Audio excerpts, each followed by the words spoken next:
Hi everyone, welcome back to a new episode of Quick Guide. Today in this video, I'm going to show you how you can log into your Reddit's account. Keep watching the video till the end. To log into your Reddit account, firstly open your Google search.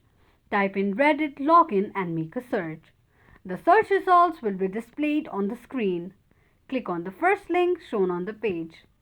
It will take you to the login page of Reddit application. Enter your username and password associated with your Reddit's account. After entering your username and password, click on Login. If you don't remember your username or password, click on Forgot your username or password. In case you don't have an account, tap on Sign Up.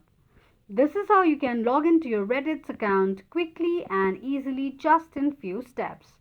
If you have any thoughts or queries, let us know in the comment section. Don't forget to subscribe to our channel. Also press the notification bell icon so that YouTube will notify you whenever we post a new video. I hope this video was helpful to you.